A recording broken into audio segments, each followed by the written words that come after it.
Yun, so good afternoon po sa inyo lahat mga kabayan. Welcome to our YouTube channel. Huwag niyong kalimutan mag-subscribe po sa aming channel ni Mr. Hage. So meron po tayong bagong listing today.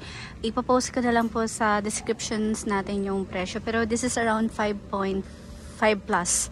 Katatawag lang namin kay seller and i-confirm pa namin yung presyo. No? So nandito tayo sa May Cainta, malapit po sa junction. So, malapit din tayo sa Pasig area, papuntang Ortigas. So, kung naghahanap kayo ng mga around 5 to 6 million pesos, ito po ang ma-offer namin. Naka-elevate din yung house. Ayan. So, malawak din po yung tapat o yung inyong road side papunta doon sa main gate. So, subdivision po tayo inside subdivision and along Felix Avenue po tayo. So, tara. Pasukin natin yung isang property. So, isang parking po yung kasya dito. Ayan. Tapos, ayan. So, may space ka for your living area.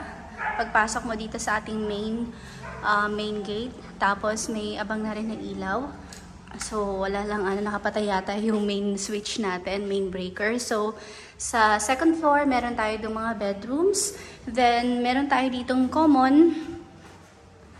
Ayan, common toilet and bath. Tapos, dito sa ilalim. So, meron ka ditong stock room. Ayan. So, na-maximize naman yung spaces natin dito, which is really good.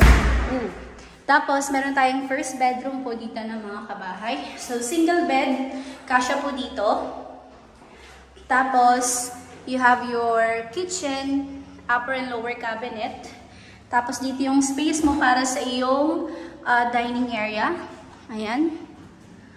So, dito naman tayo sa labas. Wow. Ang lawak po pala ng space mo dito sa likod, no? So, dito sa likod, up to you, upon turnover, pwede mo itong i-improve. Like, maglagay ka pa ng another rooms, gawin mo service area, maglagay ka ng halaman, up to you na yan, mga kabahay. Okay?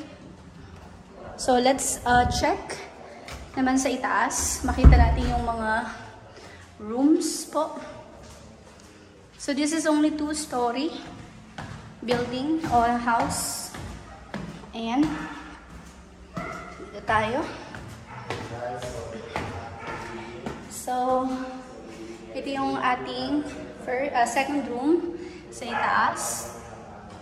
Tapos may balcony ka na dito. Ayan.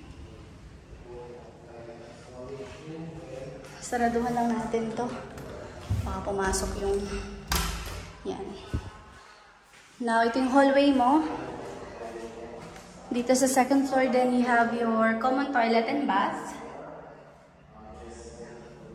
Tapos, your last room. So, dito sa taas, dalawa yung rooms. Tapos, sa baba, isa. No? So, ito, mas malaki yung room nito compared dun sa pinaka-harapan, yung dun sa kabilang side. So, ayan. So, kung gusto niyo pong makita ng personal yung property, let me know. Ayan po, schedule natin yung viewing para masamahan po namin kayo. Thank you. Tara, baba na tayo.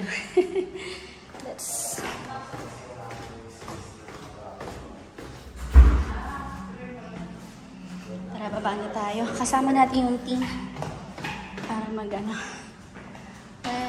ayan.